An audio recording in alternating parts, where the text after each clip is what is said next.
थोड़ा सा चित्र से समझने का प्रयास करते हैं हम। जैसा कि आप बायोलॉजी में ऑलरेडी जानते हैं कि डाइजेशन सिस्टम से प्रतियोगिता परीक्षा में ज़्यादा क्वेश्चन आता है। सबसे पहले पूछता है कि भोजन का पाचन कहाँ से प्रारंभ होता है। तो ध्यान रखेंगे, ऐसे जब क्वेश्चन आए कि भोजन का पाचन कहाँ से होता है तो सीधे सीधे मुख गुहा अर्थात माउथ कैविटी इसका उत्तर होगा, यानी मुंह से हम चबाना शुरू करते हैं, वहीं से भोजन का पाचन यानी इस पार्ट से ही हमारा प्रारंभ हो जाता है। क्योंकि हमारे मुंह में 32 दांत होते हैं, 16 नीचे और 16 ऊपर, जिसमें 10 दांत नीचे दोबारा जन्म लेता है और 10 दांतों पर दोबारा जन्म लेता है। तो इस तरीके से बाकी जो तीन दांत होते हैं ये हमारे दांत दोबारा जन्म नहीं लेते, और जिसमें लास्ट में एक 17 से 24 वर्ष के बीच में अकलचह जन्म लेता है, आपको पता होगा, जिसको विजडम टीथ कहा जाता है और बहुत दर्द करता है विजडम टीथ। वो जनरली निचले पार्ट में यहाँ होता है जब जबड़े हमारे आगे की तरफ थोड़ा सा निकल जाता है। तो इस तरीके से हमारे डाइजेशन सिस्टम जो है मुख गुहा से माउथ कैविटी से प्रारंभ होता है।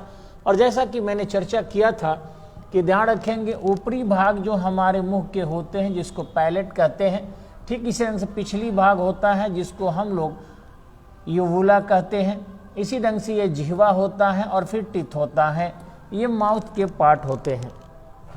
जब हमारे तालू जिसको कहते हैं, जिसे यहाँ पर आपको पैलेट लिखा गया है, तो इस ढंग से ये तालू भी उसको चबाने में मदद करता है। हमारे दांतों से जो चीज़ें खिसकती है, गाल जो पार्ट है इंटरनल, वो उसे फिर गाल पर और जिह्वा उसे लाने का प्रयास करता है। हमारे जिह्वा के 4 पार्ट होते हैं, आपको पता होगा।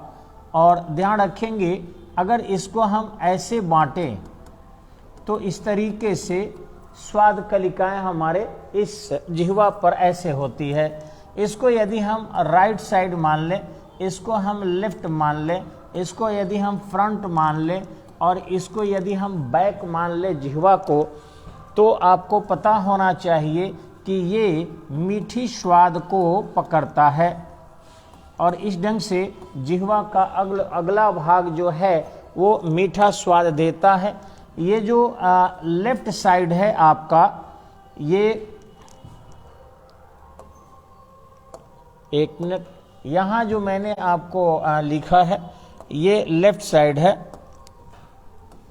तो ये आपका खट्टा स्वाद को बताता है, और ये जो है आपके नमकीन स्वाद को, जो राइट भाग है नमकीन स्वाद को बताता है, और ये तीखा भाग को बताता है। तो इस ढंग से जिह्वा का पिछला भाग तीखा स्वाद, अगला भाग मीठा स्वाद, और लेफ्ट जो है वो खट्टा और राइट जो है नमकीन। याद करने का तरीका है कि रसगुल्ला देखते ही मुंह में पानी आ जाता है, तो निश्चित रूप से समझ गए होंगे। और तीखा में सब कोई पीछे रहता है तो पीछे, और पुरुष लोग ज़्यादा चिकना वगैरह में नमकीन पसंद करता है दारू पीने के दौरान, तो पुरुष दाहिना भाग होता है और महिला खट्टा यानी बाएं होती है। तो ऐसे याद होगा। ध्यान रखेंगे, जिह्वा पर स्वाद कलिकाएं बहुत होती है, और ये जो स्वाद कलिकाएं आपको होती है, मान लीजिए इस पर ये जो पार्ट है स्वाद कलिकाओं का, तो इस तरीके से ये डेथ करते जाती है और करीबन 6 घंटे बाद स्वाद कलिकाएं इसकी कमज़ोर पड़ जाती है। लेकिन हम 6 घंटे पर अगर अपने जिह्वा को करते रहें तो अच्छा नहीं माना जाता, लेकिन 2 टाइम जिह्वा कर सकते हैं, यानी कि पुराने स्वाद कलिकाओं को हटा देंगे और नवीन स्वाद कलिकाएं जो हमारे जिह्वा पर होगी वो हमें सेंस ऑर्गन्स को मजबूत करेगी, और कोई भी यानी स्वादहीन खाना भी, टेस्टलेस फूड भी हमें टेस्टी लगेगा और स्वाद से उसे खा पाएंगे। इसलिए जिह्वा हमें करना चाहिए, यानी पुराने स्वाद कलिकाओं को हटा देना चाहिए। हमें पता है कि हमारे हर अंग में यानी 5 जो सेंस ऑर्गन्स है सब में स्वाद कलिकाएं होती है। कहीं देखने की स्वाद कलिकाएं, कहीं सुनने की, कहीं सूंघने की, और इसी ढंग से त्वचा, जिह्वा जो है त्वचा का पार्ट है, और सबसे ज़्यादा स्वाद कलिकाएं टेस्टिस पर होता है, यानी पेनिस पर, यानी सेक्स ऑर्गेन्स पर होते हैं। तो मैं बता रहा था आपको कि ये जिह्वा जो है ये यहीं से अपने मिलाने का काम करती है। अब देखेंगे यहाँ आकर हम कि जब भोजन हमारे यहाँ पर चबाया जाता है, यानी कि भोजन को हम च्वेलिंग के काम करते हैं, तो सिलिवरी ग्लैंड्स जो है हमारे सबलिंगुअल, इसी ढंग से आपका सबमैंडिबुलर और फिर पैरोटिड, ये पैरोटिड यहाँ होता है। आपको अंग बनाए भी गए हैं, इसको एक बार मिटाते हैं जिससे आपको दिखाई पड़े। तो सबलिंगुअल जो होता है ये आपके अगले भाग में होता है। इसी ढंग से सबमैंडिबुलर जो होता है वो यहाँ पर जहाँ निगलते हैं भोजन उस पार्ट में होता है, और पैरोटिड जो है पीछे होता है, जो हम लोग ये लिबलिबिया जो लटकता है जिह्वा पर कंठ के नीचे वहाँ होता है। और वहाँ से हमें बड़े पैमाने पर जब तीखा भोजन करते हैं तो आपका ये पिछले भाग से यानी सबमैंडिबुलर से बड़े पैमाने पर रस का स्रावन होता है, जिसको हम घोंटते हैं। भोजन को ये चिकना भी बनाता है, और मल्टोज एवं टाइलिन नामक एंजाइम भोजन को मुख गुहा में, माउथ कैविटी में ही पचाता है। तत्पश्चात भोजन चिकना हो जाता है और फिर उसे हम ग्रसनी से भोजन को अंदर ले लेते हैं। जैसे ही ये ग्रसनी से भोजन अंदर की ओर आता है, हमारा आमाशय यहाँ है, ये लंग्स जो है आपके कुछ पार्ट है और कुछ लीवर का पार्ट है। तो यहाँ पर ये जो है आपका आमाशय है, यहाँ तक का पार्ट भोजन आमाशय में आता है। और आमाशय के जैसा कि देखिए यहाँ स्टोमक लिखा हुआ है, फिर इसी में भोजन दो पार्टों में बढ़ जाता है, और इस तरीके से भोजन धीरे धीरे आमाशय के निचले भाग में जाता है। मैंने पिछले कक्षा में आपको कहा था कि आमाशय में पेप्सिन प्रोटीन को पचाता है, इसी ढंग से लाइपेज वसा को पचाता है, इमाइलेज जो है कार्बोहाइड्रेट को पचाने का काम करता है। जो छोटे बच्चों में रेनिन होता है, दूध को फाड़ कर उसे केशिन में बदलता है, और दही में कैल्शियम पैरा कैशिनेट होते हैं। हाइड्रोक्लोरिक अम्ल इसी में बनता है आपको, जो कैटलिस्ट का काम करता है, जिसको हम आंतरिक जूस करते हैं, और इसका पीएच मान बड़ी हाई होता है, 1.5 से लेकर और करीबन 3 तक पीएच मान होते हैं। आप समझ सकते हैं कि 7 से जैसे जैसे घटते जाता है, सोरेनसन महोदय ने पीएच स्केल को खोजा था, जैसे जैसे घटते जाते हैं वैसे वैसे जो है एसिडिटी बढ़ती जाती है। और कई बार सुने होंगे आप लोग कि हार नाल में बहुत लोगों को कैंसर हो गया है, तो उसके पीछे कारण है एसिडिटी का अधिक होना। व्यक्ति को बहुत देर भूखे नहीं रहना चाहिए, अथवा कुछ न कुछ जरूर ग्रहण करना चाहिए, पानी वगैरह पीते रहना चाहिए। यहाँ से भोजन फिर जो है आगे निकल कर और आपके चला जाता है डिओडेनम होकर। डिओडेनम वाला पार्ट ये है आपका जो यू आकार का होता है, और तब भोजन चला जाता है पैंक्रियाज में। जब पैंक्रियाज में जाता है तो जिस तरीके से आपके आमाशय में सभी एंजाइम्स बनते हैं, एंजाइम्स भोजन को पचाने का काम करता है। तो जैसे ही आपको पैंक्रियाज में भोजन पहुंचता है, आपके आमाशय के जैसा ही पैंक्रियाज में सभी एंजाइम्स बनते हैं। बस एक अंतर होता है यहाँ पर कि यहाँ से फिर देखेंगे आप कि यहाँ जो लीवर का पार्ट होता है, थोड़ा सा इसको हम बैक ले जाते हैं, नए तस्वीर में ज़्यादा समझ में हो सकता है आए आपको, थोड़ा सा और पीछे ले जाते हैं। हाँ, यहाँ देखिए आपको गल ब्लॉडर होता है, और इस गल ब्लॉडर से जो है यहाँ पर देखिए ये गल ब्लॉडर बना हुआ है, ये गल ब्लॉडर से जो है निकल कर पदार्थ, और ये पैंक्रियाज है इसमें जाता है। ये गल ब्लॉडर से जो जाता है वो बाइल होता है, ठीक है, जिसको हम पीत कहते हैं। और ये पीत जो है आपका बेस नेचर का होता है, चूंकि पीएच मान 7.2 से 7.4 के बीच होता है, और 7 से पीएच मान जब भी अधिक होगा तो निश्चित रूप से वो बेसिक नेचर का होता है। तो यहाँ पर पैंक्रियाज पर, यानी कि यहाँ भोजन जो है एसिडिक नेचर का होता है, और यहाँ पर भोजन आपके बेस जैसे ही मिल जाता है, भोजन आपको पैंक्रियाज में सॉल्टी हो जाता है। तो इस तरीके से यानी कि भोजन वहाँ लवणीय हो जाता है, एसिड में बेस मिला दिया जाए तो भोजन लवणीय हो जाता है, अर्थात सॉल्टी हो जाता है। तो ये पैंक्रियाज में चला गया, और यहाँ से फिर भोजन सब वही चीज़, वही लाइपेज, वही माइलेज, लेकिन हाँ पेप्सिन के जगह पैंक्रियाज में आपको बनता है ट्रिप्सिन। यह ध्यान रखेंगे कि अनपचे प्रोटीन को पचाने का कार्य पैंक्रियाज में ट्रिप्सिन करता है। फिर यहाँ से भोजन निकलकर आपको आगे निकल जाते हैं और स्मॉल इंटेस्टाइन के माध्यम से ये भोजन घूमते हुए पूरी तरह और फिर बड़ी आंत में आ जाते हैं। ये जो आप देख रहे हैं अपेंडिक्स है, ये पहले कच्चे भोजन को पचाने का काम करता था। हम लोग घास पात वगैरह खाते थे तो इस अंग का प्रयोग था। अभी भी पशुओं में, बंदरों में, मनुष्य जैसा वो भी जीव है, बंदरों में, बनमानुष में पत्ते खाते हैं और उनको पच जाता है। तो कारण क्या है कि उनका जो अपेंडिक्स होते हैं वो बढ़ा हुआ नहीं होता और रेगुलर वो यूज करते हैं। हम लोगों को भी अपने भोजन में सलाद वगैरह लेना चाहिए, कच्चे पदार्थ वगैरह खाना चाहिए, जिससे हमारे अपेंडिक्स ठीक ठाक रहे। कई बार होता क्या है कि नींबू के बिया या फिर कड़ा चावल वगैरह खाने से अपेंडिक्स वाले पार्ट में यहाँ चावल चला जाता है, ध्यान रखेंगे। और यहाँ जाकर जैसे सूखा हुआ चावल खा लिए या नींबू का बिया वगैरह चला गया और ये सूज जाता है। सूज जाने के बाद ये हाईली पॉइजनस है। कोई भी पार्ट अगर सूज जाए हाथ का तो जहर टाइप के हो जाएगा और यदि वो फट गया तो लोग कहते हैं डेथ होने की संभावना भी बढ़ जाती है। इजराइल वगैरह में छोटे बच्चे को 2 काम किया जाता है। हमारे यहाँ केवल नाभि काटे जाते हैं, वहाँ पर अपेंडिसाइटिस का ऑपरेशन भी कर दिया जाता है और साथ ही साथ यहाँ पर जो आपके थोराइड ग्लैंड्स के ऊपरी भाग में देखे होंगे टॉन्सिल बढ़ जाता है और ये बहुत ज़्यादा दुखदाई होता है। उस टॉन्सिल को काट के इजराइल में छोटे बच्चे को शिक्षण निकाल दिया जाता। थोड़ा सा यहाँ नाइफ लगा के, अच्छा टेक्नोलॉजी है, और अपेंडिक्स को भी निकाल दिया जाता है ताकि उसको जिंदगी में कभी इस टाइप की प्रॉब्लम नहीं हो सके। भारत में अभी चिकित्सा सुविधा उतनी मजबूत नहीं है, बेहतरीन नहीं है और यहाँ अच्छे सर्जन भी नहीं है, और जो है यहाँ बड़े पैमाने पर दाम लेते हैं। यहाँ अच्छी सी सर्जरी थोड़ी करवा लीजिए, खेत द्वार मकान सब बिक जाएगा। यानी थोड़ा पर क्या लेते हैं, छोटे छोटे चीरफाड़ करने के लिए वो लाखों लाख रुपया लेते हैं। आप समझ सकते हैं कि चिकित्सा की स्थिति भारत में क्या है। खैर, यहाँ पर हम थोड़ा सा फिर आगे बढ़ते हैं तो ये अपेंडिक्स वाला पार्ट है। अब रहा भोजन, यहाँ से जब आगे बढ़ता है तो इसी में आपको धीरे धीरे धीरे धीरे भोजन यहाँ से और फिर बाहर निकल जाता है।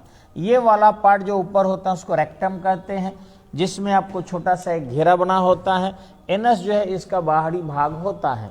जनरली बवासीर वगैरह में एनस पार्ट में ही सूजन हो जाती है और इस ढंग से वो छिल जाता है। कम पानी पीने वाले को या फिर आपको ज़्यादा हार्ड मेहनत करने वाले को, समय से लैट्रिन नहीं जाने वाले को जनरली पाइल्स हो जाते हैं और पाइल्स कई बार आपके भगंदर का रूप ले लेता है।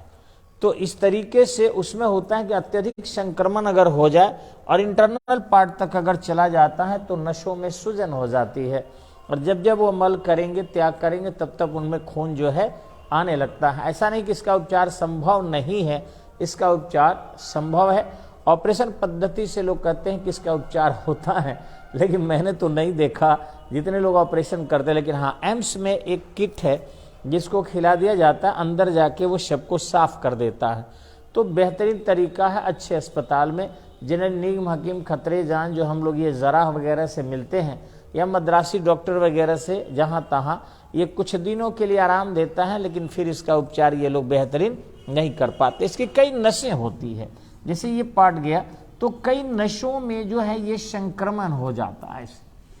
अब जब तक इसको हम एक ऐसा इंजेक्शन आता है इसमें कि इसको यहाँ डालने के बाद ये जहाँ जहाँ है वहाँ वहाँ सभी जगह चला जाता है और फिर नसों को धीरे धीरे धीरे धीरे डॉक्टर जो है निकाल लेता है और इस तरीके से कुछ दिन आराम देता है और फिर ठीक होते हैं। तो अच्छे सर्जन से ही कभी भी ऑपरेशन कराएं।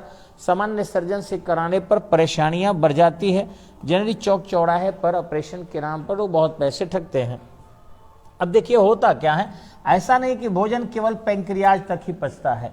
ये भोजन जो इसमें जाता है छोटी आंत में, इसमें भी भोजन का पाचन होता है। इसमें इलियम की दीवारें होती है, फिर आपके इरिप्सिन नामक जो है एंजाइम बनता है जो पेप्सिन से यहाँ नहीं पचा है स्टमक में, या फिर यहाँ पैंक्रियाज से ट्रिप्सिन से नहीं पचा है, पेप्सिन हुआ, ट्रिप्सिन हुआ। ये छोटी आंत में इरिप्सिन से जो है पीटीआई होना चाहिए, सॉरी इससे नहीं होगा, हाँ ये आई हो जाएगा तो पीटीआई यानी कि पेप्सिन ट्रिप्सिन और इरिप्सिन, इरिप्सिन से पचता है। इसके बाद भोजन जब यहाँ आता है बड़ी आंत में, यहाँ भी भोजन को पचाया जाता है। उदा एक कोलाई नामक जीवाणु होता है, उदा एक कोलाई नामक जीवाणु होता है जो भोजन को करता क्या है कि मल में बदल देता है और साथ ही साथ विटामिन के का फॉर्मेशन भी करता है। तो निश्चित ही रूप से हमारे भोजन के डाइजेशन में बहुत सारे अंग की भूमिका है, लेकिन इसमें अहम भूमिका निभाता है आपका ये लीवर। ये लीवर यदि आपका मजबूत है तो निश्चित रूप से बाइल का संसूचन भी करता है, बाइल का फॉर्मेशन भी करता है, बाइल को पेंक्रियाज में भेजता भी है। और इस ढंग से एक्स्ट्रा अगर आपके शरीर में कार्बोहाइड्रेट है, भोजन में ग्रहण कर लिए, तो उसे ग्लूकोज में बदल कर ग्लाइकोजन के रूप में, जो ये मेरे पेट में देख रहे हैं आप, ये ग्लाइकोजन के रूप में स्टोर कर लेता है। ये ग्लाइकोजन जो है आपका, ये कभी भोजन यदि आप ग्रहण नहीं करते हैं तो उस दौरान पुनः इसे ग्लूकोज में बदलकर ब्लड को देता है। और हम लोग करते क्या है, देखे होंगे आप कि दिन भर कई बार खाना नहीं खाते हैं, लेकिन रात के समय में इतना खा लेते हैं कि एक बार जब शुरू करते हैं 5 बजे शाम से खा खा कर पढ़ाना, कभी भूंजा खा लिए, कभी खीरा खा लिए, कभी सेव खा लिए, फिर रात को जो है थोड़ा सा दूध पी लिए, फिर रोटी खाए, और इस ढंग से 10 बजे रात तक खाते हैं। तो 5 बजे शाम से पढ़ाते रहते हैं और खाते रहते हैं, तो पूरा स्टोर हो गया, उसको लीवर पूरा स्टोर कर लिया। अब सुबह से अभी चाय भी नहीं मिला है और पढ़ा रहे हैं, करीबन 2 बज जाएगा, लेकिन इस 2 बजे तक पूर्ति कौन करेगा ऊर्जा का? ये ग्लाइकोजन करेगा। ये जो बॉडी में स्टोर है, ये ग्लाइकोजन को लीवर पुनः ग्लूकोज में तोड़ देगा, और जिस कारण हमारा शरीर जो है अपने ऊर्जा को प्राप्त करते रहेगा और चलते रहेगा। हम जो अमेरिकी पद्धति और ब्रिटिश पद्धति से अपने पेट को भीतर करने की कोशिश कर रहे हैं कि नहीं रहेगा, उस पद्धति से भोजन यहाँ नहीं मिलता है। वो हर आधे घंटे 1 घंटे बाद कुछ न कुछ अमेरिका के लोग खाता है। रात में भी अगर वो लोग सो गया, वहाँ तो 24 घंटा 12 घंटा सोने वाला कंसेप्ट नहीं है अमेरिका वगैरह में, आपको सही बता रहा हूँ मैं। वो अगर सोते भी हैं तो पार्ट पैकेज में सोते हैं, यानी कि आधा घंटा दिन में भी सो लिए, फिर 3 घंटा काम किए, फिर आधा घंटा सो लिए। जहां उनको मौका मिलता है थोड़ा झपकी ले लेते हैं, जिससे वो ऊर्जावान बने रहते हैं और बॉडी उनका रिलैक्स में रहता है। फिर वो जहां चलते हैं, पर्यटक दिल्ली में देख लीजिएगा आप, जहां चले मूली मिला मूली खाना शुरू करते हैं, गाजर मिला गाजर खाना शुरू करते हैं, मूंगफली खाना शुरू करते हैं। हम लोगों जैसा दाल भात तकारी सलाद लेकर पूरा एक नाद नहीं बैठते हैं एक बार में, वो पार्ट खाते रहते हैं। तो उनको चूंकि जब जब ऊर्जा की जरूरत पड़ती है तब तक थोड़े मात्रा में लेते हैं। हम लोगों में ऐसी व्यवस्था है नहीं, इसलिए हमें यहाँ स्टोर करना ही चाहिए। अमेरिकी पद्धति से जो स्लिमिंग कंसेप्ट हम लोगों के अंदर है, और उसी साइंटिफिक जो हमारे छपरा पटना या इंडिया के डॉक्टर है और बताते हैं इतना एज हुआ और ठीक इसी ढंग से इतनी आपकी जो है लंबाई है, तो इतना आपको जो है वेट होना चाहिए, इससे अधिक है तो आप दौड़ो, कम खाओ, ये करो वो करो, एक्सरसाइज करो। दौड़ना तो ठीक है, एक्सरसाइज ठीक है, कम खाओ ठीक नहीं है, क्योंकि उससे आप वीक हो जाएंगे, कमज़ोर हो जाएंगे, और थोड़ा सा भी हार्ड वर्क आपको होगा तो आपको चक्कर आने लगेगा, सिर दर्द होना शुरू हो जाएगा, हाफ जो है आपके शरीर के अंदर हो जाएगी। तो निश्चित रूप से अमेरिकी साइंस को हम इस भारतीय में उपयोग नहीं करेंगे, न करेंगे तो पूरी तरह करेंगे, आधे अधूरा हम प्रयोग अगर करेंगे तो बीमार पड़ेंगे और हमारी इफिशियंसी जो है कम होती चली जाएगी। तो फिर मैं एक चित्र और दिखाना चाहूँगा आप लोगों को, थोड़ा सा उससे भी समझने का प्रयास करेंगे। यहाँ देखेंगे हम कि किस तरीके से हमारे आंतों के जो फंक्शन है और ये हमारे शरीर को किस तरीके से, देखिए यहाँ से जब हम भोजन को यानी माउथ से ग्रहण करते हैं तो फिर ये आहार नाल होकर भोजन हमारे यहाँ तक पहुँचता है। ये अमाशय का पार्ट है, यहाँ लीवर हटा दिया गया है, फेफड़ा हटा दिया गया है, जिससे आसानी से आप समझ सके। इसी को हम स्टोमैक कहते हैं, यानी अमाशय कहते हैं, जिसमें आपको हाइड्रोक्लोरिक अम्ल बनता है। ठीक इसी ढंग से इसमें आपको पेप्सिन बनता है, ठीक इसी ढंग से छोटे बच्चों में रेनिन बनता है, ठीक इसी ढंग से इसमें आपको लाइपेज बनता है, फिर इसी में आपको इमाइलेज भी बनता है, और बहुत सारे एंजाइम्स इसमें बनते हैं। लेकिन जो महत्वपूर्ण है उसकी जानकारी हम लोग विज्ञान नहीं पढ़ाते, सामान्य विज्ञान पढ़ाते हैं, बताते हैं, ताकि आपके प्रतियोगिता परीक्षा में आसानी से निकल जाए। इसके बाद भोजन यहाँ से देखिए केवल आंत दिखा दिया है, लार्ज स्टेंटाइन, स्मॉल स्टेंटाइन एंड रेक्टम, लेकिन भोजन इसके बाद डियोडेनम होते हुए यू आकार का एक आंत का जैसा पार्ट होता है और तब यहाँ पर पैंक्रियाज में चला जाता है। यहीं पर पैंक्रियाज में इंसुलिन भी बनता है जो आपके भोजन में अगर ग्लूकोज की मात्रा ज़्यादा हो गई है तो कंट्रोल करता है, जिससे आपके ब्लड में जो है शुगर की मात्रा कंट्रोल हो सके। कई बार देखिएगा जो सामान्य गांव के लोग हैं वो शुगर के बहुत सारे उपचार बताते हैं जिससे आपको हार्म करता है। ध्यान रखेंगे शुगर के जो डिफरेंसेज है वो हार्मफुल होता है, न कि आपके शुगर का होना। अगर डिफरेंसेज ज़्यादा खा लिया और ज़्यादा हो गया, ना खा एकदम गिर गया, ये बहुत ज़्यादा हार्मफुल होता है। और ये आपको एक ही तरीका है कि हम थोड़ा सा इस पार्ट को यदि चलाते रहें, और भगवान मनुष्य को ही ऐसा जीव बनाए हैं जिससे ज़्यादा बोलना चाहिए। जो कम बोलने वाले हैं उनको देखिएगा कभी नहीं सुनेंगे जनरली गाना गाने वाले को जल्दी शुगर के रोग हुआ हो। तो हमें गाना गाना चाहिए यार, क्यों नहीं गाएंगे। अच्छा, चिड़ियों को क्या बोलना जरूरी है, कोयल को क्या जरूरी है बोलना, लेकिन वो लोग बोलते हैं कि नहीं उनमें तो भाषा भी नहीं है। तो इस तरीके से अगर हम या तो पशु की तरह मुंह बंद करके रहना चाहते तो पशुओं की तरह खाएं, घास पात खाएंगे तो शुगर नहीं होगा। लेकिन घास पात तो बंद कर दिए हम लोग, अब गर्म करके खाने लगे, बनाकर आर्टिफिशियल चीनी खाने लगे। और सबसे ज़्यादा आपको चीनी इसलिए उत्तरदायी है, मीठा भी उत्तरदायी है कि आजकल चीनी को साफ करने में H2O2 का प्रयोग हम लोग बड़े पैमाने पर कर रहे हैं। और ये चावल को भी साफ करने में, दाल को भी साफ करने में, फल फ्रूट्स को भी साफ करने में किया जा रहा है। और यही जाके हमारे लिंगर इसकी दीपिका को मार देता है। इसको हाइड्रोजन परऑक्साइड कहते हैं और हमारे नुकसान का मेन कारण हो जाता है। भोजन आपके जो लार्ज स्टेंटाइन है इसके माध्यम से रेक्टम द्वारा बाहर हो जाता है, लेकिन इसकी भी भूमिका होती है पाचन में। सबसे ज़्यादा भोजन की अगर भूमिका होती है अगर आहार नाल में, तो ये आपको स्मॉल स्टेंटाइन के अंतर्गत होती है। तो अब हम चलेंगे, थोड़ा सा क्वेश्चन पूछेंगे आप लोगों से। अभी आपको ऑनलाइन में इतना ही, ऑफलाइन में बेहतरीन है। और एक निवेदन है कि आपका अपना स्टडी पॉइंट के माध्यम से छपरा में बेहतरीन कमांडो तैयार किए जाएंगे, जिसमें शूटिंग की भी, स्विमिंग की भी, रेसिंग की भी, हॉर्स राइडिंग की भी, हर प्रकार की व्यवस्था हम लोग करेंगे। 27 तारीख को सुबह 7 बजे राजेंद्र स्टेडियम में इंडिया के एक बेहतरीन डिस्कस थ्रो के खिलाड़ी शक्ति सिंह, जो पटना सचिवालय सहायक में पोस्टेड है, साथ ही साथ आपके कई असिस्टेंट कमांडेंट, कई कर्नल रैंक के लोग प्रशिक्षण देंगे। और पिंटू जी जो एक्स सर्विसमैन है सेना के, वो रेगुलर आपको देंगे।